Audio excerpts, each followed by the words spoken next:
NAT question number 48. A spring system has undamped natural angular frequency omega naught equals to 100 radian per second.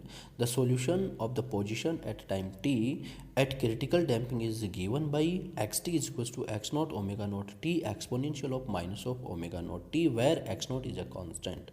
In this question we have to find out the time in which the system experiences the maximum damping. So we know that the damping force is proportional to instantaneous velocity, or F is proportional to V. That implies damping force F is equals to minus of B into V, or minus of B into dx upon dt. Given that the solution x of t is equals to x naught omega naught t exponential of minus of omega naught into t. The first derivative of this, that is equals to velocity, and that will be equals to dx by dt equals to x naught omega naught exponential of minus omega naught t minus x naught omega naught square into t exponential of minus omega naught t. So damping force F is equals to minus b x naught omega naught exponential minus omega naught t minus x naught omega naught square t exponential minus omega naught t. We know that if any function is a maximum with respect to any variable, then its first derivative should be equals to 0, and similar condition for minimum also. So here damping force should be maximum, so del f over del t should be equals to 0. So by calculation, del f over del t is equals to minus b in bracket minus x naught omega naught square minus x naught omega naught square plus x naught omega naught cube into t exponential of minus omega naught t is equals to 0. That implies del f over del t equals to 0, then t omega naught equals to 2. That implies t is equals to 2 divided by omega naught. That implies t is equals to 0.02 second. Or we can say that at time t is equals to 0.02 second, the system experiences the maximum damping force. So answer is 0.02 second. Question number 56. A gas occupying 1 liter at 80 centimeter pressure is expanded adiabatically to 1190 centimeter cube. If the pressure falls to 60 centimeter in the process, then we have to find out the value of a gamma. So given that the initial volume V1 equals to 1 liter, that is equals to 1000 centimeter cube, that is equals to 10 to the power minus 3 meter cube. Initial pressure P is equals to 80 centimeter, that is equals to 0.8 meter. Final volume V2 is equals to 1190 centimeter cube, that is equals to 1190 into 10 to the power minus 6 meter cube. And final pressure is 60 centimeter is equals to 0.6 meter. For the adiabatic process, by the equation of adiabatic, we know that PV gamma equals to constant, or P1 V1 gamma equals to P2 V2 gamma. That implies V1 divided by V2 power gamma is equals to P2 upon P1. By putting the values, the value of V1 is 10 to the power minus 3 meter cube.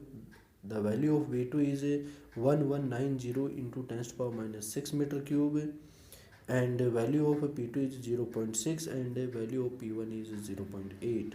Then 10 to the power minus 3 divided by 1190 into 10 to the power minus 6 whole to the power gamma is equals to 0.6 divided by 0.8.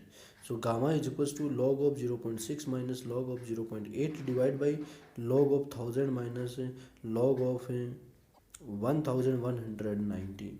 So gamma is equals to 0.7782 minus 0.9031 divided by 3 minus 3.0755, that is equals to 0.1249 divided by 0.0755, that is equals to 1.65. Sorry, 1.65. So the value of gamma is equals to 1.65. Question number 57.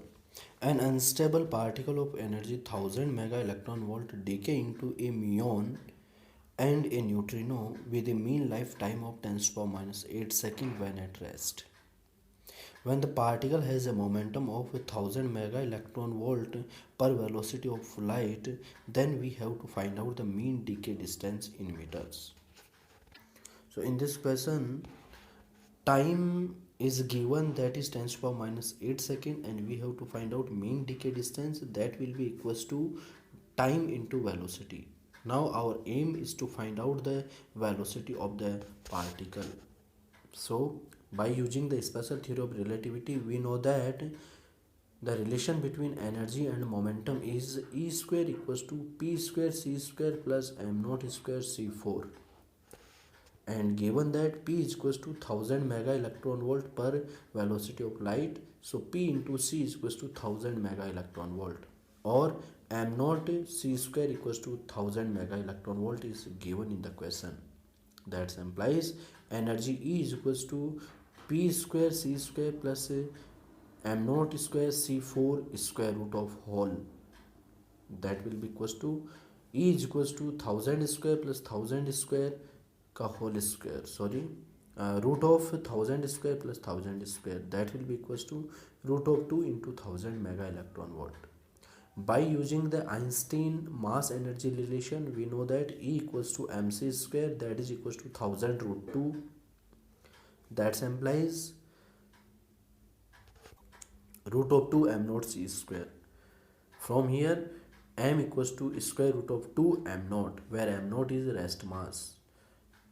Again, by the special theory of relativity, we know that mass m equals to rest mass m naught divided by square root of 1 minus v square by c square.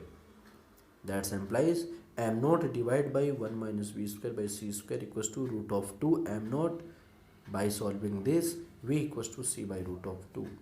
Then the mean decay distance or the total travel distance equals to time into velocity. Time is 10 to the power minus 8 second into velocity is c by root of 2. That implies 10 to the power minus 8 into 3 into 10 to the power 8 divided by root of 2. That implies 3 root 2 divided by 2. That is equals to 2.12 meter. So answer is 2.12.